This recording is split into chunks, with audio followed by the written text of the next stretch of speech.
Indonesia, tim-tim Australia. Ketidakmengertian selalu menimbulkan kesalahpahaman. Kesalahpahaman sering menimbulkan ketegangan. Dan ketegangan kadang-kadang bisa berakibat terjadinya peperangan.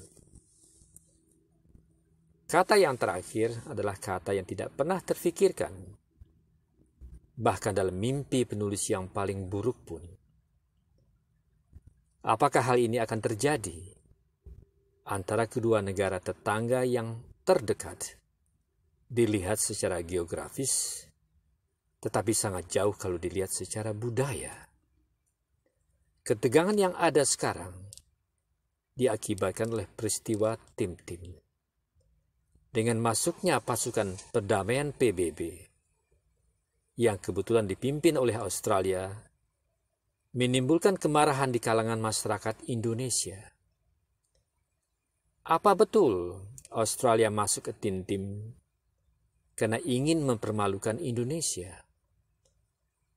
Atau disebabkan oleh perasaan kasihan melihat para pengungsi tim-tim di media massa barat yang betul-betul mengharukan?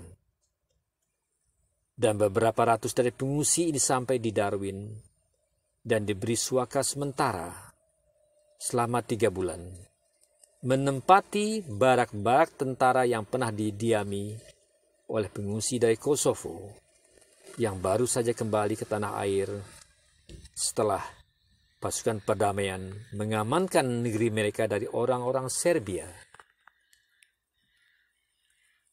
Sementara pengungsi tim-tim yang terdiri dari anak-anak dan orang tua semakin membanjiri media massa di Australia.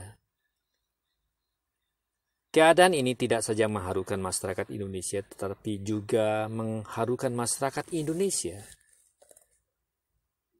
Garuda diboikot di depan konjen RI Melbourne, dan hampir di seluruh Australia diadakan demonstrasi menentang ketidakmampuan Indonesia menanggulangi situasi di tim-tim. Setelah meminta persetujuan Indonesia melalui PBB, maka masuklah pasukan PBB yang lebih dikenal sebagai pasukan Interfaith.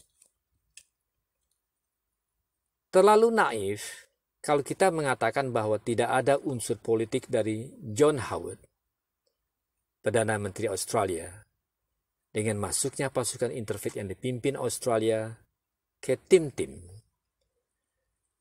Kalau kebijaksanaan politik John Howard berhasil dalam masalah tim-tim, bisa dipastikan ia akan dipilih kembali dalam pemilu yang akan datang. Tetapi juga terlalu cepat dan a priori kalau kita bangsa Indonesia menghakimi bahwa Australia dengan sengaja mempunyai maksud mempermalukan Indonesia di mata dunia. Tetapi kita juga harus melihat bahwa Partai Liberal yang kebetulan sedang berkuasa di bawah pimpinan John Howard memang tidak begitu mementingkan hubungan dengan negara Asia. Sedangkan Partai Buruh, terutama pada waktu Paul Keating berkuasa, hubungan antara Indonesia dan Australia mesra sekali, karena memang filosofi Partai Buruh itu sendiri lebih dekat dengan negara-negara Asia. Di masa pemerintahan Partai Buruhlah,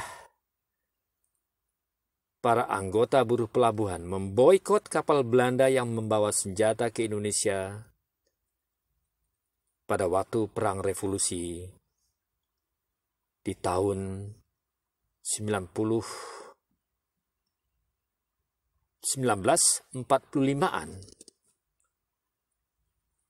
Jadi kalau dilihat dalam sejarah, sebenarnya hubungan antara Indonesia dan Australia memang dekat sekali. Mungkin tanpa bantuan Australia, kemerdekaan Indonesia mungkin akan tertunda beberapa jam atau hari. Ini dibukukan oleh Rupert Lockwood dalam bukunya Black Armada. Peranan media di dalam situasi yang seperti sekarang juga perlu dilihat banyak pertanyaan yang harus dijawab oleh media massa, baik di Australia maupun di Indonesia.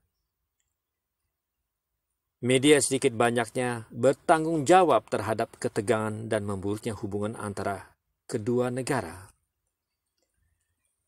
Tetapi ada perbedaan antara media massa antara kedua negara, yaitu di Australia masih ada beberapa tulisan yang positif tentang Indonesia yang dimuat di koran terkemuka The Age, misalnya yang berjudul Army Chief Shah Nakri, The Real Peacekeeper, oleh wartawan terkenal Patrick Walters, dan tulisan oleh Duta Besar Australia untuk Indonesia, John McCarthy, di koran The Age 24 September 1999 yang berjudul We Are Not Your Opponent. How could we live with ourselves if we had abandoned East Timor? Australia bukan musuh Indonesia. Bagaimana kita hidup tanpa rasa bersalah kalau kita membiarkan tim-tim? Jadi sekarang hubungan antara kedua negara memang buruk. Tapi penulis yakin setelah beberapa lama kemudian, pemerintahan yang sekarang berganti dan partai buruh berkuasa kembali, masalah tim-tim akan baik kembali. Seperti pepatah dalam bahasa Inggris, Time heals the wound. Hubungan antara Indonesia dan Australia akan kembali seperti sedia kala. Kedua belah pihak akan saling menyadari kesalahannya. Di dalam tulisannya, Duta Besar John McCarthy menjelaskan bahwa bukan maksud Australia untuk ekspansi keluar teritorial Australia, dan memang Australia tidak mampu melakukannya. Dan tidak ada keuntungan ekonomi dengan terlibatnya Australia dalam pasukan keamanan PBB di tim-tim. Lebih jauh, John McCarthy menjelaskan bahwa sifat orang Australia yang mungkin tidak terlalu sukar dimengerti oleh orang Indonesia, yaitu straightforward atau terus terang. Tidak heran, dua duta besar Indonesia yang paling terkenal, yaitu Agus Marpaung dan Sabam Siagian, dua-duanya dari Batak. Sampai-sampai surat kabar terkenal di Australia, The Age dan The Australia, memberi gelar The Best Indonesian Ambassadors in Australia untuk Agus Marpaung. Penulis masih ingat hari pertama Agus Marpaung sampai di Australia dan langsung mengadakan konferensi pers, dan ia langsung berkata, From 1945 until now, the Australian gave big zero to Timorese, and now they are screaming and yelling when we invaded the island. Para penonton bertepuk riuh.